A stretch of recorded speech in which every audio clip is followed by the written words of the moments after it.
estamos vendo quantas riquezas espirituais temos aprendido com o livro e o Evangelho de Mateus. Não, queridos? Quantas riquezas. Quantos estão sendo enriquecidos neste estudo de Mateus aqui? Muitas verdades, coisas que a gente já havia lido, ouvido tantas vezes, mas que se tornaram novas. Porque é assim que a palavra de Deus faz, né? Ela se torna viva e nova a cada manhã. Então, na folha de trabalho, nós temos ali texto que Paulo faz algumas considerações em Corinto. Nós vimos já a respeito das mulheres em Efésios, das esposas, os maridos, e hoje nós vamos ver um pouquinho sobre os solteiros.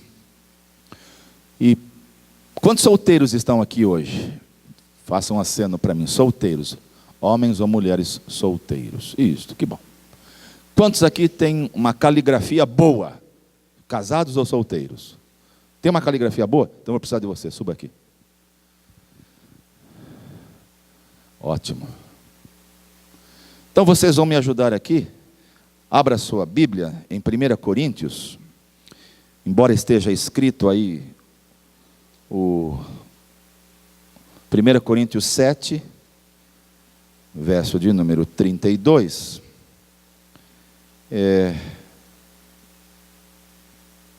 1 Coríntios 7,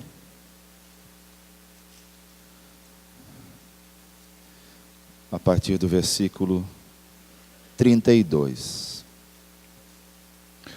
A tradução que foi colocada aqui nessa folha de trabalho inicia dizendo o seguinte: e bem quisera que eu que estivesseis sem cuidado. O solteiro cuida das coisas do Senhor, em como há de agradar ao Senhor. Vocês estão nessa folhinha aqui? Estão com ela em mãos? Tá. Agora, algumas traduções colocam uma palavra que traduz nesta manhã o pensamento que eu quero deixar para vocês. A minha tradução da versão anotada diz assim: o que realmente eu quero é que estejais livres de preocupações. Espera aí, você já vai já ficar cansado de tanto escrever. Então eu vou precisar da ajuda agora dos casados e também dos solteiros, do grupo todo. Então, versos 32 em diante. Quem não é casado, cuida das coisas do Senhor, de como agradar ao Senhor.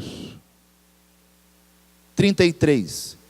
Mas o que se casou, cuida das coisas do mundo, de como agradar a esposa, e assim está dividido. Também a mulher, tanto a viúva como a virgem, cuida das coisas do Senhor, para ser santa, assim no corpo como no espírito. A que se casou, porém, se preocupa com as coisas do mundo, e de como agradar ao marido. Digo isto em favor dos vossos próprios interesses, não que eu pretenda enredar-vos, mas somente para o que é decoroso e vos facilite a consagrar-vos desimpedidamente ao Senhor. Verso 36. Entretanto, se alguém julga que trata sem decoro a sua filha, estando já a passar-lhe a flor da idade, e as circunstâncias o exigem, faça o que quiser. Não peca. Não peca que se casem. Todavia, verso 37, o que está firme em seu coração, não tendo necessidade, mas domínio sobre o seu próprio arbítrio, e isto bem firmado no seu ânimo, para conservar a virgem, a sua filha bem fará. E assim, quem casa a sua filha virgem faz bem, quem não a casa faz melhor. 39. A mulher está ligada enquanto vive o marido. Contudo, se falecer o marido, fica livre para casar com quem quiser, mas somente no Senhor. Todavia, será mais feliz se permanecer viúva, segundo a minha opinião, e penso que também eu tenho o Espírito de Deus. Uma coisa que é importante eu destacar aqui. O apóstolo Paulo faz todas essas recomendações no capítulo 7 de Corinto, e tudo leva a entender, os estudiosos, aqueles que fazem profundos estudos da vida dos homens que marcaram a história, diz que Paulo não era solteiro, como muitos o dizem.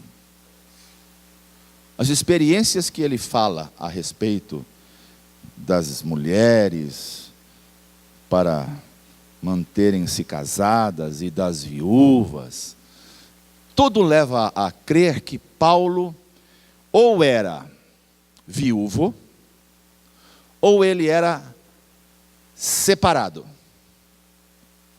E por que razão Paulo ou era viúvo ou separado? Porque lembre-se que Paulo, antes de ser Paulo, ele era Saulo, e ele era um perseguidor da igreja. E como perseguidor da igreja, os judeus eram perseguidos de tal forma que eles abandonavam as suas famílias. Então, tudo leva a entender que o apóstolo Paulo, após ter convertido,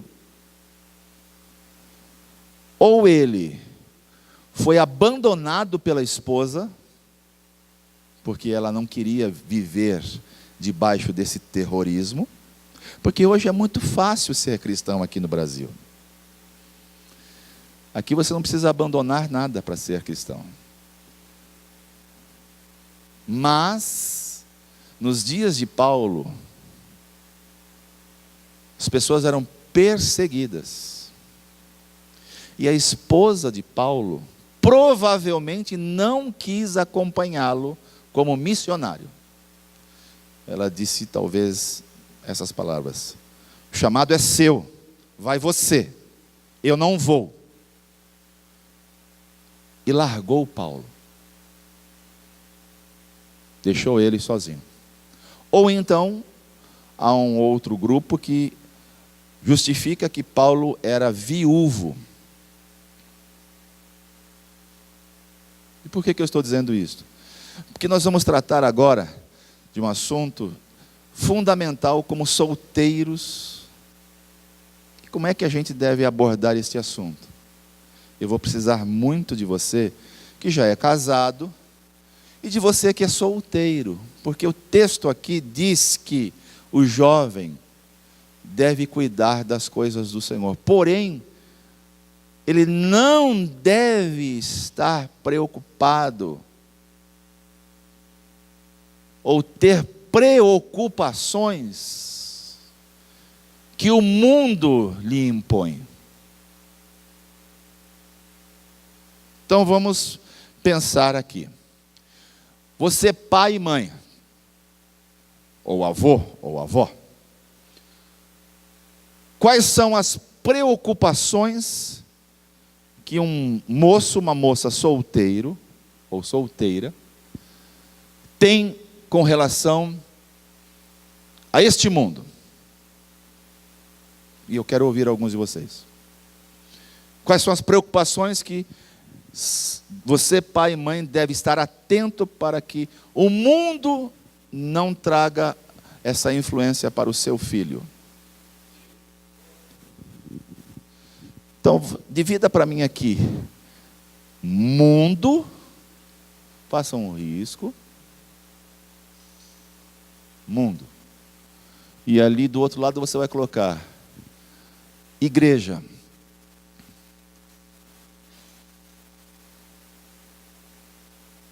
Então você vai usar uma cor aqui e outra ali. Então o Isidoro está dizendo que moço solteiro, em relação ao mundo, tem que saber fazer boas escolhas para ter bons amigos. Vamos simplificar aqui, ter bons amigos, vai. Outro, me ajudem aqui, precisa ser rápido. Ser aceito. O mundo impõe para os moços e moças serem aceitos na sociedade? Muito. Modismo, bem lembrado, Luiz. Modismo. Que mais?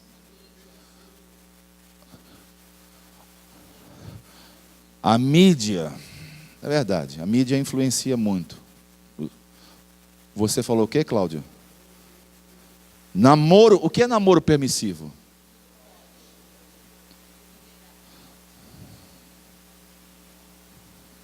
Namoro permissivo. Outro, consumismo, bem lembrado, Ronaldo. Também. Drogas também. Drogas, vícios estão ligados. Acho que melhor vícios, é verdade. Melhor vícios do que droga. Que mais?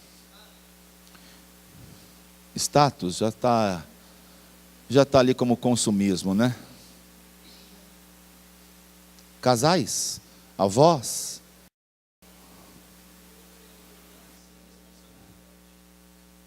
Liberdade sem responsabilidade. Abrevia. S. Que mais? Oi? Já está ali. Já está ali. Que mais?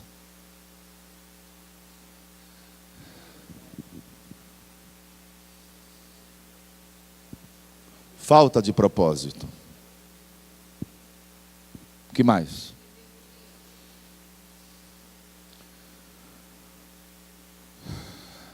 A Inaíra está pedindo para colocar aqui rebeldia. Vocês concordam? Rebeldia? O mundo aplica isto? Pode, né?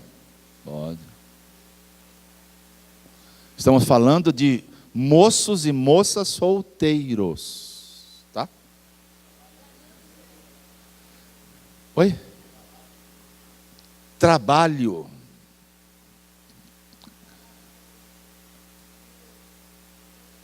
Trabalho, ganância.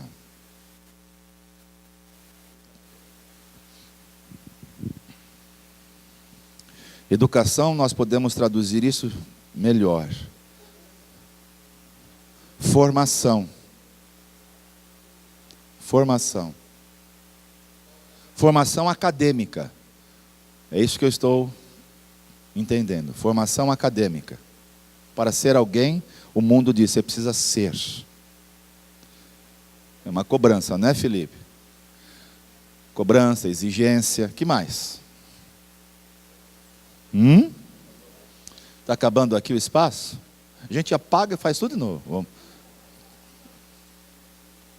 Comodismo? Põe aqui embaixo. Bom, vamos parar por aqui. São algumas respostas que nós daríamos para os solteiros, sejam filhos ou jovens cristãos da igreja, tá? Agora veja que o apóstolo Paulo diz que os jovens solteiros devem preocupar-se com as coisas do Senhor. O que é preocupar-se com as coisas do Senhor? Preciso ouvir vocês agora. Santidade. Muito bom, nenê. Então, santidade. O que é temor, Nádia? Temor é levar Deus a sério. Vamos calibrar bem aqui.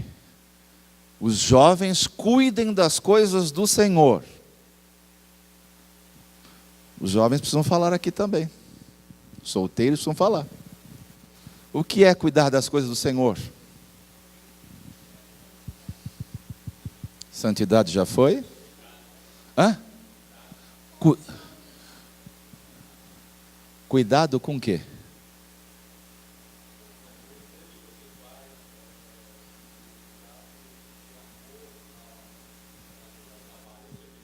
Zelo. Zelo. Compromisso.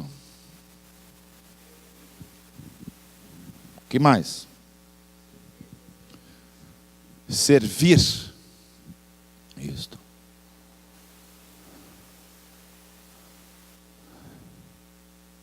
Vamos falando. Oi? Investimento / tempo. Verdade, bem lembrado. Consagrar a vida. Está dentro de santidade, né, Luiz? O que mais? Vamos, pessoal. Não é possível que vocês orientariam só os jovens a cuidar das coisas do Senhor com isso aí. Cumprir com a missão.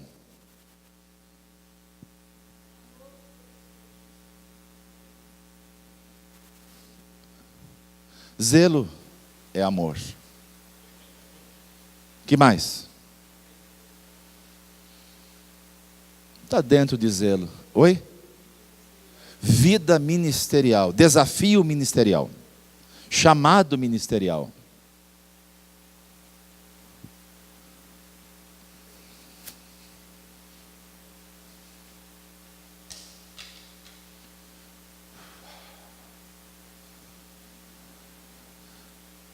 E então,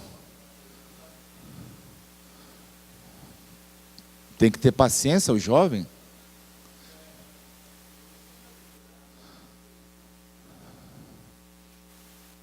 Cuidar das coisas do Senhor, paciência, não entendi. O que você quis dizer com isso?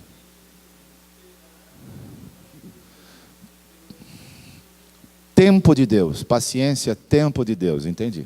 Então, vamos lá. Paciência, viver no Espírito, está dentro de santidade.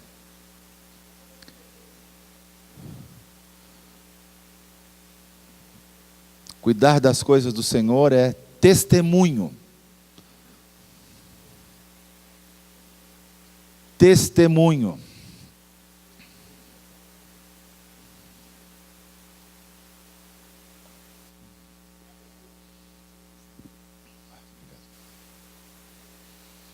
Que mais? Prioridades.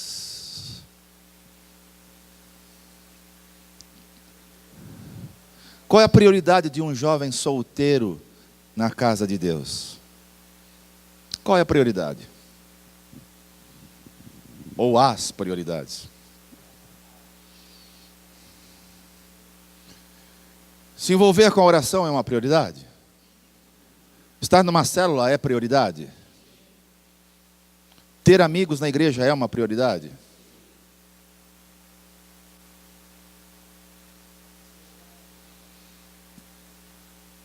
Não, Ivan. Se ele tem santidade, significa que ele já é alguém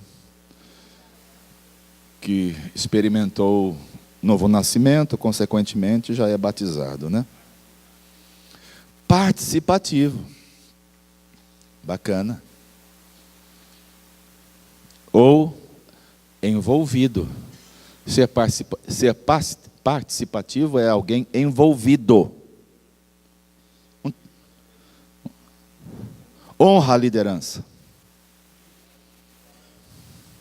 Honra a sua liderança. Pais, pastores, líderes de célula, autoridade.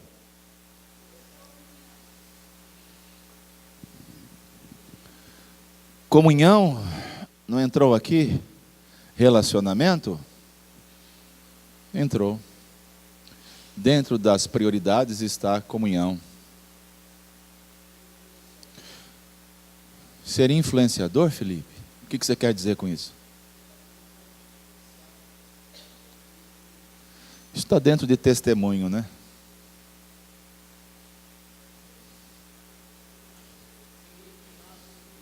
Ensinável. Bacana. Bacana. Ensinável. Eu acrescentaria aqui, cuidar das coisas do Senhor. Não deu tempo para o Hamilton escrever, mas envolver-se com a missão. Se preparar para cumprir a missão.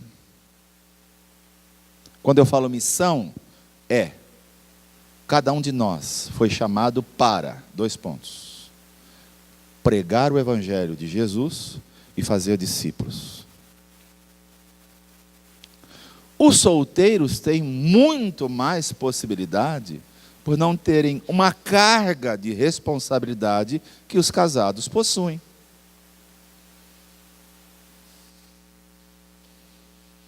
Eles não têm que pagar a prestação da casa, a água, a luz, pôr comida dentro da casa. Pelo menos não deveria. Pelo menos não deveria. Responsabilidade dos pais, enquanto têm filhos solteiros, é deles administrar a casa, e não os filhos. E vocês não colocaram uma coisa importante. Estou aqui tentando ver se alguém... Amor. Amor.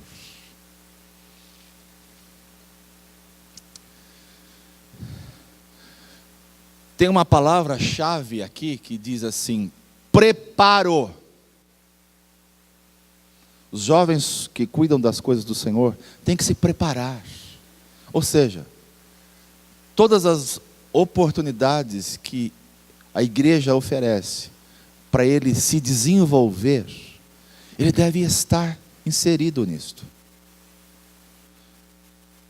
Célula, treinamentos, cursos que a igreja dispõe, isto vai preparar os jovens. Por que que os missionários, na sua grande maioria, são solteiros? Por exemplo, nós temos 2 missionárias que a Comunidade da Graça investe financeiramente, money, grana, para mantê-las lá em Bolívia. Esqueci o nome da cidade. Eu recebo todos os meses um relatório das 2 missionárias, Débora e Miriam, 2 irmãs da nossa comunidade que foram para lá como missionárias, e a Comunidade da Graça as sustenta financeiramente. Porque é muito mais fácil para elas do que se eu separasse o Gil e a Constância e dissesse a eles: vão à Colômbia, vão fazer discípulos, vão pregar o Evangelho lá, nós vamos ajudá-los financeiramente. Mas existe uma série de responsabilidades que o Gil já possui hoje, que dificultam eu enviar o Gil. Ele tem uma família, ele tem um trabalho, ele tem uma esposa, ele tem filhos. Tudo isso são componentes que dificultam. Muito bem. Feito a lista, obrigado, viu, Hamilton? Feito a lista aqui das coisas que o mundo impõe sobre os solteiros e das coisas que são importantes para os solteiros que estão dedicando a causa mais nobre de sua vida, que é as coisas do Senhor, eu quero lhe fazer uma pergunta. Se estes jovens solteiros cumprirem com o que você disse, aonde estará o tempo para eles serem influenciados pelo mundo? Aonde resta tempo para a cabeça deles, o coração deles serem levados a terem que competir com modismo, com consumismo, com rebeldia, com ganância e outras coisas mais? Aonde está isso? Água e óleo. Por isto, irmãos, nós precisamos sempre dar uma atenção especial para os jovens solteiros. Porque talvez eles não encontrem nas suas casas pais, mentores espirituais que os ajudem a enxergar que a prioridade deles não é modismo.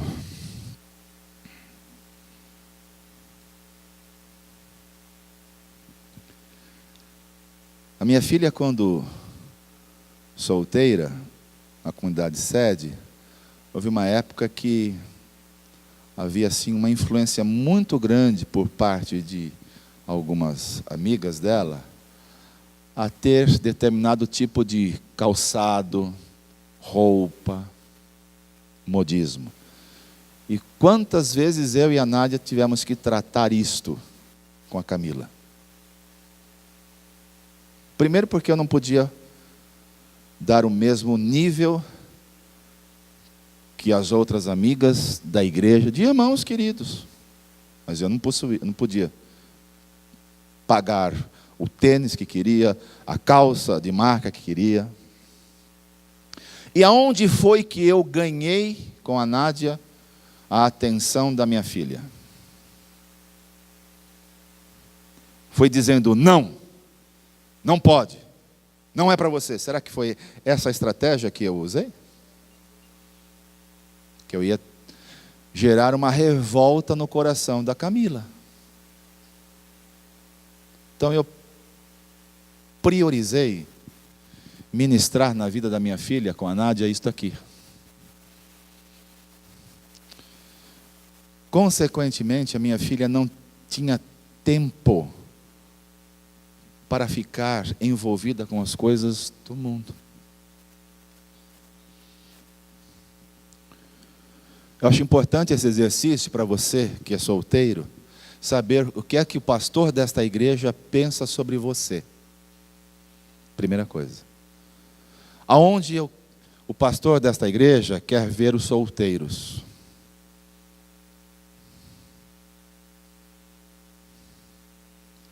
Para você não ser drenado ou drenada pelas exigências do mundo. O mundo é que impõe este padrão. Agora, o Senhor, Ele somente destaca aquilo que é importante para você priorizar. Se você conseguir dedicar seu tempo enquanto solteiro, solteira, nas coisas do Senhor, o Senhor vai te honrar com o melhor esposo, com a melhor esposa. Preste atenção nisto. Estou aqui, é curso de MBA avançado que você pagaria a fortuna para ouvir. Vou repetir. Se você não se dedicar, moço e moça, às coisas do Senhor, até seu esposo e sua esposa ficarão mais difíceis de você receber a resposta de suas orações. Porque diz a Escritura, você crê na Bíblia? Eu também creio. Diz que os solteiros devem se dedicar a estas coisas. Que coisas? Essa lista e muito mais que não foi lembrado aqui. Quando você busca as coisas e prioriza as coisas de Deus, Deus está automaticamente envolvido emocionalmente com você, para dar a você o que você anseia para o seu futuro. Se você quer casar, se você tem orado para Deus te dar um namorado, uma namorada, um esposo, uma esposa, o Senhor vai lhe atender, porque você está cuidando das coisas do Senhor. Agora, se você estiver aqui drenada pelas coisas do mundo, até a sua oração para casar ou para Deus dar um namorado para você, ficará mais difícil do Senhor te atender. Porque o Senhor vai responder assim: por que você quer um namorado? Você vai influenciá-lo com as coisas de Deus ou ele vai te influenciar? Ele vai ser trazido para dentro do meu reino, ou você vai se perder e vai ser levado para fora do meu reino?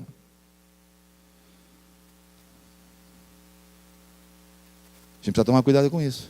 E aqui os casados, os avós, têm uma responsabilidade imensa de fazer com que os solteiros, primeiro, abram espaço para os solteiros na igreja, na célula, onde for.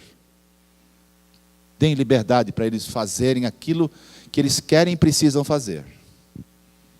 Esta é uma igreja que procura, e quando eu percebo que eu falho, vocês não sabem como eu fico mal. Porque eu quero validar os jovens. Porque foi Jesus quem disse que a força da igreja não está no pastor. A força da igreja está nos jovens. Amém?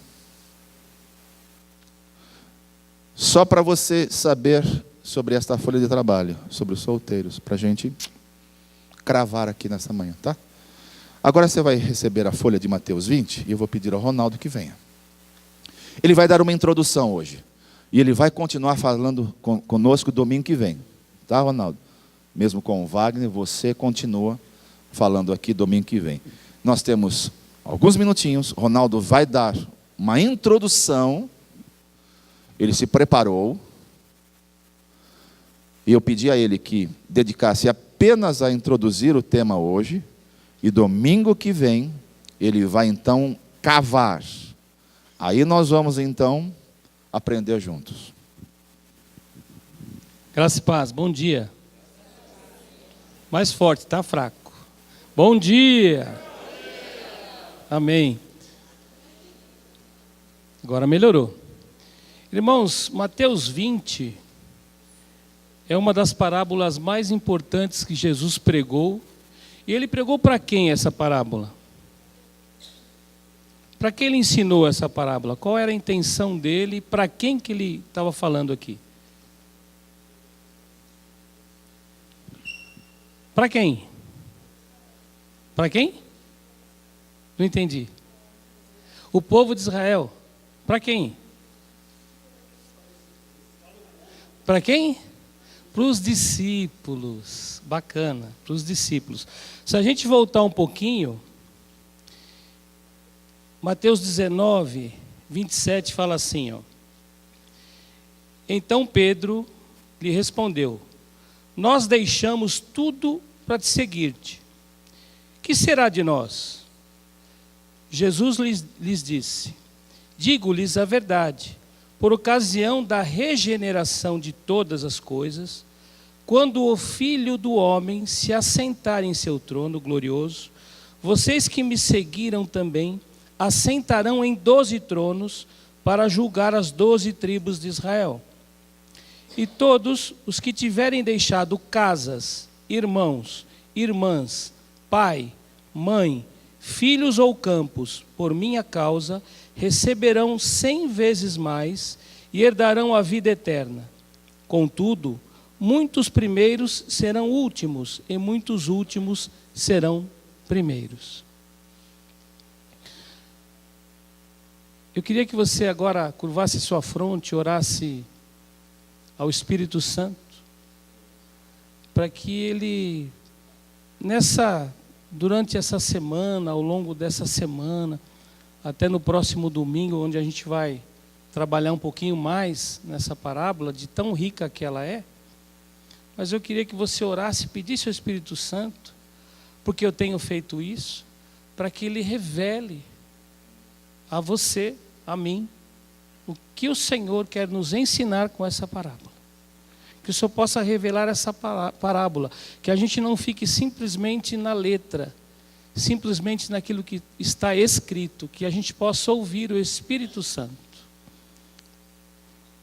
Pai, nós te pedimos, Senhor, que através do teu Espírito Santo, o Senhor nos mostre qual a real intenção tua, qual, Senhor, a verdadeira razão desta parábola para as nossas vidas, porque nós sabemos que a tua palavra é viva, e que tu tens algo para falar conosco hoje, ao longo dessa semana, em cima desse texto, em cima dessa palavra, Senhor. O Senhor não escreveu esse texto à toa, simplesmente para aquele tempo, para aquele momento com os seus discípulos, porque nós hoje aqui também somos teus discípulos, Senhor, e nós cremos que o Senhor fala conosco através da tua palavra, através da revelação do teu Espírito Santo.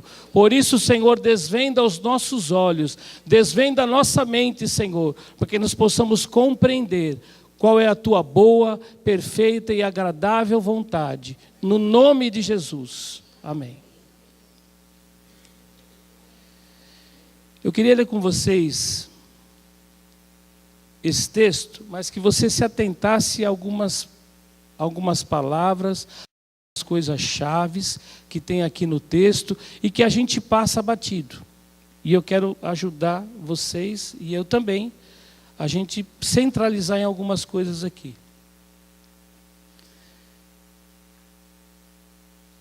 Mateus 20, verso 1.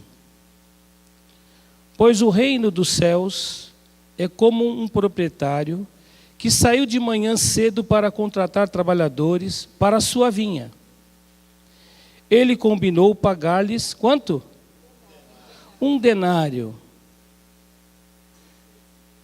pelo dia e mandou-os para a sua vinha.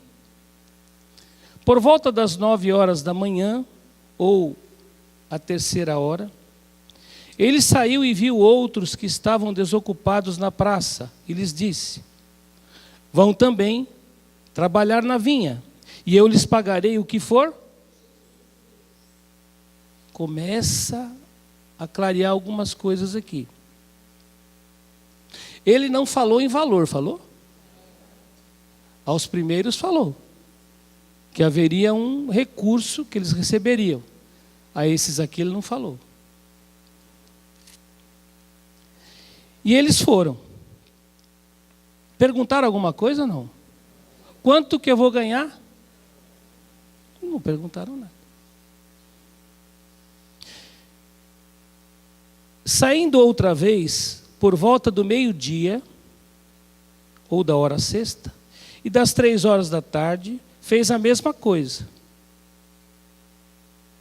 Saindo por volta das 5 horas da tarde, encontrou ainda outros que estavam desocupados. E lhes perguntou: por que vocês estiveram aqui desocupados o dia todo? Por que ninguém nos contratou? Responderam eles. Ele lhes disse: vão também vocês trabalhar na vinha. Ao cair da tarde, por volta das 18 horas, mais ou menos, o dono da vinha disse ao seu administrador: chame os trabalhadores e pague-lhes o salário, começando dos últimos contratados e terminando nos primeiros. Vieram os trabalhadores contratados por volta das 5 horas, trabalharam mais ou menos 1 hora só, e cada um recebeu 1 denário. Quando vieram os que tinham sido contratados primeiro, esperavam receber mais, mas cada um deles recebeu 1 denário. Quando o receberam, começaram a se queixar do proprietário da vinha.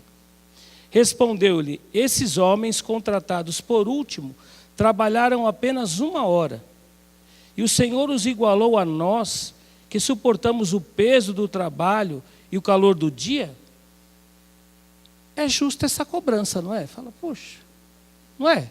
Não é justa? É justa? Aos nossos olhos, sim. Mas vamos para frente um pouquinho.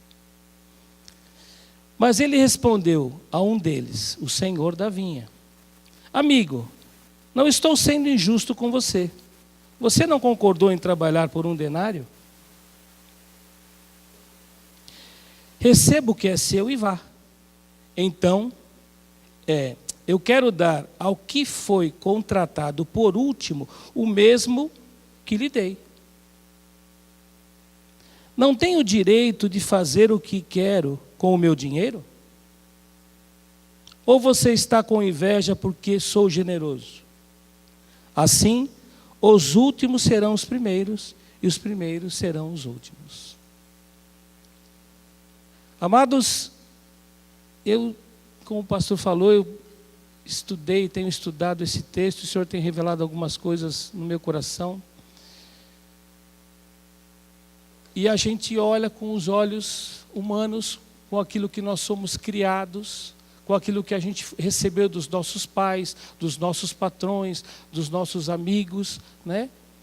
Que as coisas acontecem ou nós recebemos por conta de merecimento, por conta de mérito próprio, pessoal de cada um. E o Senhor quer ensinar algumas coisas aqui para que nós desfoquemos o nosso olhar do mundo e olhemos para o reino dos céus. Quando nós somos transportados do reino das trevas para o reino da luz ou o reino dos céus, algumas leis, algumas não, todas as leis que valiam no reino das trevas, agora no reino da luz não valem mais. Algumas coisas que eram diretamente ligadas ao pecado, quando nós mudamos de reino, cessou ali, não vale mais. E o Senhor quer exatamente ensinar os seus discípulos. Quantos discípulos de Jesus tem aqui hoje? Deixa eu ver se está faltando algum aqui. Ah, uma coisa, viu? Que eu queria, pastor, pedir um adendo aqui. Mas eu não vejo todos os alunos do Sempre Abundantes aqui. E os alunos do Sempre Abundantes precisam estar aqui nas primeiras fileiras, ó. Sabe? O pastor acabou de falar sobre treinamento, capacitação. Os alunos do CTL, do Sempre Abundantes, tem que ter esse fogo de querer conhecer, aprender, porque logo, logo vão ministrar para outras pessoas. E vão ministrar o quê? Então vamos lá, seguindo aqui. Essa parábola, como nós já vimos, foi destinada aos discípulos. Não eram qualquer pessoas, eram destinadas aos discípulos como nós aqui. Então, se nós somos discípulos, é destinada a nós hoje. Não é à toa. E Jesus estava falando com judeus. Mateus escreve aos o judeu, desde pequenininho, era ensinado pelos pais, avós, mestres, que tudo que eles receberiam na vida, ao longo da vida deles, seria por merecimento, por mérito. E essa parábola aqui fala sobre a graça.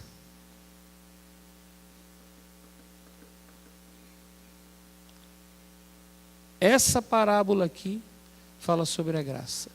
Eles só conheciam a graça através do papel, do escrito ou de algum comentário. Mas eles não experimentavam verdadeiramente a graça. Por isso é que Jesus, acho que sentou eles todos ali na grama e falou: eu vou explicar para vocês como é que funciona. Vocês não estão entendendo ainda. Quando Jesus ouviu uma conversa entre os discípulos, uma conversa estranha, ele parou para ouvir e falou assim: o que vocês estão falando aí? Não, senhor, uma conversa nossa aqui, é nosso negócio aqui. Pedro levantou uma questão aqui. Não, mas eu quero saber qual é o assunto. Ele falou: não, Pedro. Pedro às vezes falava e depois pensava. Às vezes dava certo, às vezes não dava. Pedro era assim. Então ele falava e depois... E ele logo falou: Senhor, nós estamos tratando aqui de quem é o maior. Aí Jesus parou tudo e falou: então senta aí que eu vou explicar para vocês como é que as coisas funcionam no reino dos céus. E é isso que ele quer fazer aqui com a gente. Só que são cenas dos próximos capítulos, porque eu já estou na minha hora e eu tenho um GD aqui para continuar com os meus amados aqui, senão a feijoada vai demorar para sair. E aí eu atraso às 6 horas, o pastor vai puxar a orelha, então a gente encerra aqui, mas eu queria dizer para vocês, que orem, estudem, meditem. É diferente ler a Bíblia e meditar na Bíblia. Meditem nesse texto, procure estudar um pouquinho mais, ore ao Senhor, ao Espírito Santo para revelar o que Ele quer com tudo isso, o que Ele quer nos ensinar com isso, porque isso aqui é vida prática para quem é cristão. Para quem não é cristão, fica só na letra só. Mas para quem é cristão, o Senhor tem outras riquezas para nos oferecer. Amém? Pai, obrigado por esse tempo. Senhor, nós te louvamos, Jesus, e cremos que o Senhor tem muito mais além do que nós pedimos ou pensamos. Por isso, Pai, leva-nos na Tua paz, na Tua segurança, que nós possamos desfrutar, Senhor, do Teu Espírito Santo ao longo de todo esse dia, ao longo da semana, falando ao nosso coração e nos revelando, Senhor, a Tua vontade. Pai, obrigado por tudo e te louvamos, Senhor, no nome de Jesus. Amém. Vamos nos comprometer em estudar Mateus 20? Vamos fazer isto? Anote aquilo que mais chamou a sua atenção. Domingo que vem o Ronaldo vem, então dedica todo o tempo só para cavar sobre esta parábola, tá bom? Os GDs vão acontecer agora. Antes de começar os nossos GDs, eu queria só lembrar do Beto, né? Beto está aqui hoje, papai da Maria Eduarda. Vamos abraçar o papai aqui? Vamos abraçar o papai? Ô, Beto, querido. Essa semana eu vou estar lá, viu? Essa semana eu vou fazer uma visita para vocês com a Nádia, tá bom? A Renata está fazendo uma feijoada para todos aqueles que forem visitar a Maria Eduarda. Tá bom? Um abração para vocês até às 18 horas. Por favor, venham às 18 horas para orar, hein, pessoal? Não chegue 6h05, 18h15, chegue 5:06. Vamos começando a orar. Eu me alegro em ti, os teus planos jamais se